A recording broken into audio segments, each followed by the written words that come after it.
for that. All All right, right, so we are live streaming now on YouTube, and Wayne Stills, this mic is all yours. Hey everybody, what's happening? How's it going? It's good to be here. Hold on, okay, the live stream here. Okay, how's it going? That's a nice little room here. This is Wayne Stills, Reverend Wayne Stills, and my schedule has changed. I'm in here every day now, so it's only a half-hour show. Monday through Thursday, Monday through Thursday, every day, Monday through Thursday. I'm here every day, a half hour, Monday through Saturday, and Sundays are here an hour. So this I want to make it more fun show, and having people that are here, but y'all can kind of, you know, stick your 2 cents in and comment down what I'm talking about, interrupting me, and we have a lot more fun, interacting, fun type stuff. But these things are, I was trying to get in as much as possible, because I want to do the lessons. Sunday I want to wrap up the lessons, and then text. All right, so I'm going to start. I'm going to start with the text. I'll just the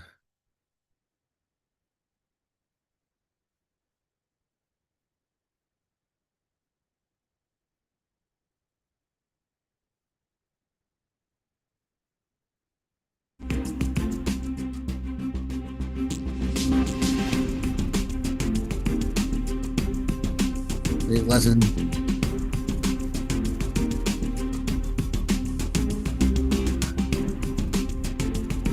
Lesson 22. This is a weird one. When I first read this, I remember saying, "What the hell does that mean?" What I see is a form of vengeance.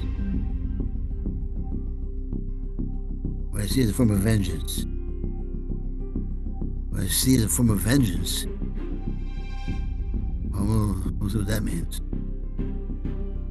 What I see is a form of vengeance. All right, but first,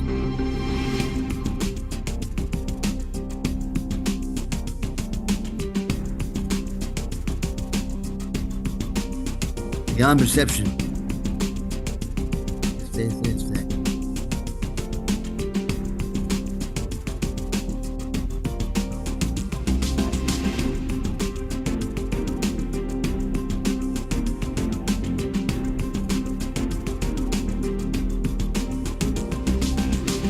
Beyond perception.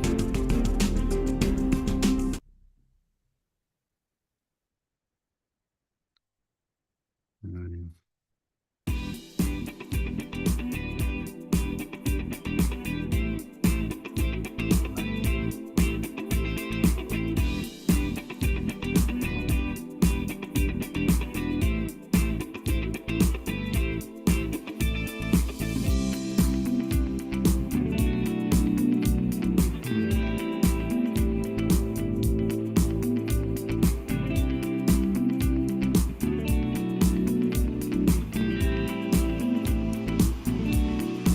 Beyond perception. I have said that the abilities you possess are only shadows of your real strength, and that perception, which is inherently judgmental, was introduced only after the separation. No one has been sure of anything since. I have also made it clear that the resurrection was the means for the return to knowledge, which was accomplished by the union of my will with the Father's. We can now establish a distinction that will clarify some of our subsequent statements. Since the separation, the words create and make have become confused. When you make something, you do so out of a specific sense of lack or need. Anything made for a specific purpose has no true generalizability. When you make something to fill a perceived lack, you are tacitly implying that you believe in separation. The ego has invented many ingenious thought systems for this purpose. None of them is creative. Inventiveness is wasted effort even in its most ingenious form. The highly specific nature of invention is not worthy of the abstract creativity of God's creations. Knowing, as we have already observed, does not lead to doing. The confusion between your real creation and what you have made of yourself is so profound that it has become literally impossible for you to know anything. Knowledge is always stable, and it is quite evident that you are not. Nevertheless, you are perfectly stable as God created you. In this sense, when your behavior is unstable, you are disagreeing with God's idea of your creation. You can do this if you choose, but you would hardly want to do it if you were in your right mind. The fundamental question you continually ask yourself cannot properly be directed to yourself at all. You keep asking what it is you are. This implies that the answer is not only one you know, but is also one that is up to you to supply. Yet you cannot perceive yourself correctly. You have no image to be perceived. The word image is always perception related, and not a part of knowledge. Images are symbolic and stand for something else. The idea of changing your image recognizes the power of perception, but also implies that there is nothing stable to know. Knowing is not open to interpretation. You may try to interpret meaning, but this is always open to error because it refers to the perception of meaning. Such incongruities are the result of attempts to regard yourself as separated and unseparated at the same time. It is impossible to make so fundamental a confusion without increasing your overall confusion still further. Your mind may have become very ingenious, but as always happens when method and content are separated, it is utilized in a futile attempt to escape from an inescapable impasse. Ingenuity is totally divorced from knowledge, because knowledge does not require ingenuity. Ingenious thinking is not the truth that shall set you free, but you are free of the need to engage in it when you are willing to let it go. Prayer is a way of asking for something. It is the medium of miracles. But the only meaningful prayer is for forgiveness, because those who have been forgiven have everything. Once forgiveness has been accepted, prayer in the usual sense becomes utterly meaningless. The prayer for forgiveness is nothing more than a request that you may be able to recognize what you already have. In electing perception instead of knowledge, you placed yourself in a position where you could resemble your Father only by perceiving miraculously. You have lost the knowledge that you yourself are a miracle of God. Creation is your source and your only real function. The statement, God created man in his own image and likeness, needs reinterpretation. Image can be understood as thought, and likeness as of a like quality. God did create spirit in his own thought, and of a quality like to his own. There is nothing else. Perception, on the other hand, is impossible without a belief in more and less. At every level it involves selectivity. Perception is a continual process of accepting and rejecting, organizing and reorganizing, shifting and changing. Evaluation is an essential part of perception because judgments are necessary in order to select. What happens to perceptions if there are no judgments and nothing but perfect equality? Perception becomes impossible. Truth can only be known. All of it is equally true, and knowing any part of it is to know all of it. Only perception involves partial awareness. Knowledge transcends the laws governing perception because partial knowledge is impossible. It is all one and has no separate parts. You who are really one with it need but know yourself, and your knowledge is complete. To know God's miracle is to know Him. Forgiveness is the healing of the perception of separation. Correct perception of your brother is necessary because minds have chosen to see themselves as separate. Spirit knows God completely. That is its miraculous power. The fact that each one has this power completely is a condition entirely alien to the world's thinking. The world believes that if anyone has everything, there is nothing left. But God's miracles are as total as His thoughts because they are His thoughts. As long as perception lasts, prayer has a place. Since perception rests on lack, those who perceive have not totally accepted the atonement and given themselves over to truth. Perception is based on a separated state, so that anyone who perceives at all needs healing. Communion, not prayer, is the natural state of those who know. God and His miracle are inseparable. How beautiful indeed are the thoughts of God who live in His light. Your worth is beyond perception because it is beyond doubt. Do not perceive yourself in different lights. Know yourself in the one light where the miracle that is you is perfectly clear. ACIM T3.V.1:1, 10:9. Can I let go?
Lesson 22.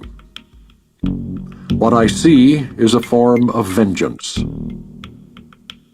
Today's idea accurately describes the way anyone who holds attack thoughts in his mind must see the world. Having projected his anger onto the world, he sees vengeance about to strike at him. His own attack is thus perceived as self-defense. This becomes an increasingly vicious circle until he is willing to change how he sees. Otherwise, thoughts of attack and counterattack will preoccupy him and people his entire world. What peace of mind is possible to him then? It is from this savage fantasy that you want to escape. Is it not joyous news to hear that it is not real? Is it not a happy discovery to find that you can escape? You made what you would destroy, everything that you hate and would attack and kill. All that you fear does not exist. Look at the world about you at least 5 times today for at least a minute each time. As your eyes move slowly from one object to another, from one body to another, say to yourself, I see only the perishable. I see nothing that will last. What I see is not real. What I see is a form of vengeance. At the end of each practice period, ask yourself, is this the world I really want to see? The answer is surely obvious.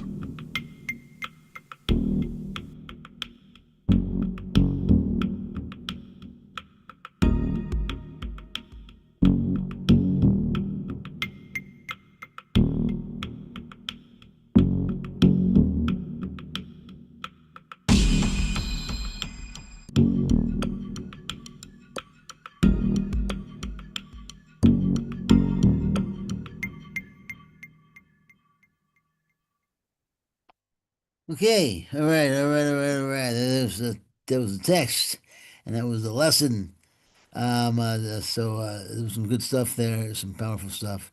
I'm gonna read something to you guys quickly. I just want to set you up for Sunday.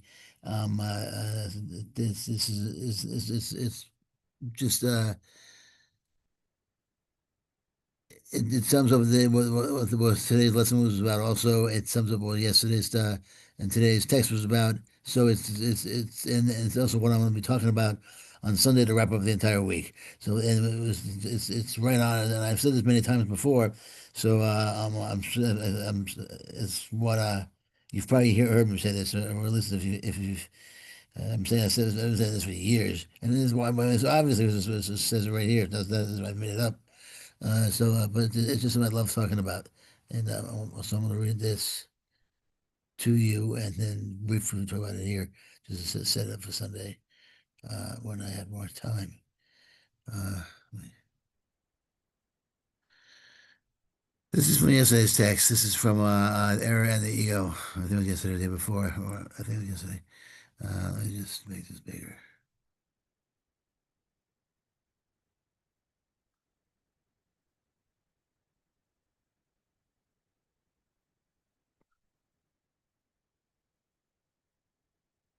Hmm.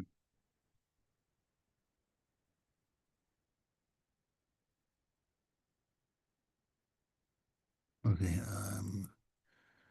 Consciousness, at the level of perception, was the first split introduced into the mind after the separation, making the mind a perceiver rather than a creator. Consciousness is correctly identified as the domain of the ego. The ego is wrong-minded attempt to perceive yourself as you wish to be. That's consciousness. Is the wrong attempt, rather than you as you are. You know yourself only as you are because this is all you can be sure of. Everything else is up with the question. The ego is questioning aspect of post. The ego is the questioning aspect of the post-separation self, which was made rather than created. It is capable of asking questions, but not of perceiving meaningful answers. Because these would involve knowledge and cannot be perceived. The mind is therefore confused, because only one mindedness can be without confusion. A separated or divided mind must be confused. A separated and divided mind must be confused. It is necessarily uncertain about what it is. It is necessarily uncertain about what it is. It has to be in conflict, because it is out of accord with itself. This makes its aspects strangers. This makes its aspects strangers to each other. And this is the essence of a fear-prone condition in which an attack is always possible. You have every reason to feel afraid as you perceive yourself. This is why you cannot escape from the fear until you realize that you could not create yourself. You can never make your misconceptions true, and your creation is beyond your own error. This is why you must eventually choose to heal the separation. And then I hope I read it understandably, but that's the key to understand what consciousness really is. Understand what consciousness really is and how much power we have in consciousness.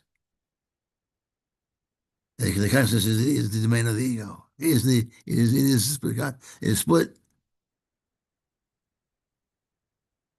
And I can leave you with let's this way. Consciousness is awareness, same thing. Consciousness, awareness, that's all the receiving end. That's all effect.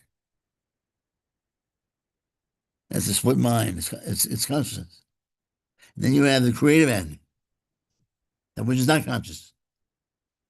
That is not aware, the unawareness. That's the creative aspect. That creates its cause. We are the imperfect.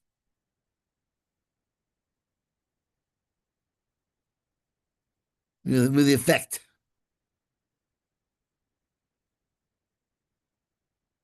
We're the vessel, and we're the opposite.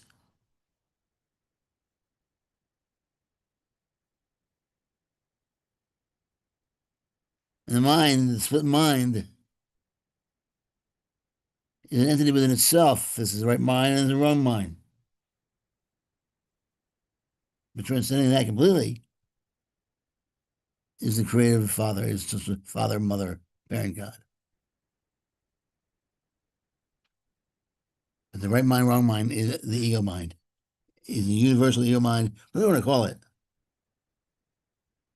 It's just split consciousness, spirit. Consciousness is ego. But as you get to this level of multiplicity,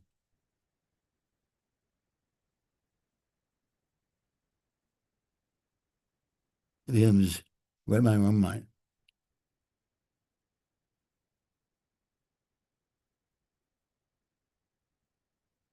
High level game is total control of the ego. Total control of the game. That Jesus after the resurrection, he had total control of the ego. Total control of consciousness. He took the split and put it together and made one out of it.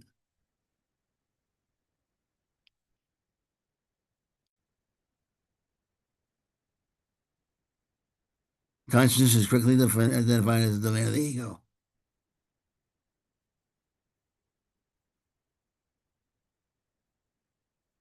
Consciousness, to be conscious, has to be conscious of something.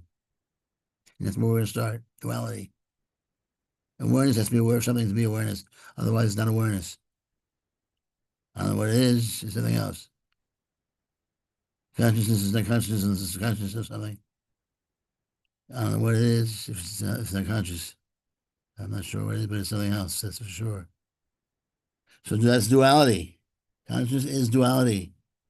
So when you say the ego, you can say the consciousness. And you see what we're dealing with here. Consciousness itself is the split, is duality, is the ego.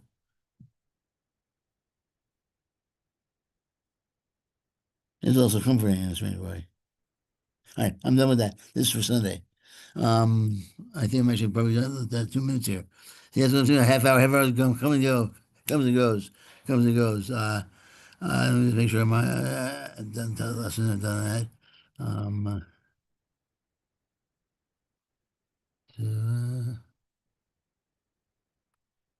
That's it. Miracles everywhere, everyone. Miracles are everywhere. Where you go, you can't get away from them. You have a mind that thinks, and you can change your mind from worse to better, from ego to Christ, from the wrong mind to the right mind, in the split mind. You can use a little miracle, a big one. There's no difference inside. So, I think you look at that stuff, vengeance. Work with that. And I will be back tomorrow at 2 p.m. 2 p.m. Eastern. Until then, everyone, I love you all. Peace. Thank you so much, Rev Wayne Stills. A wonderful lesson and wonderful sharing. Thanks once again, everyone, for being here with us.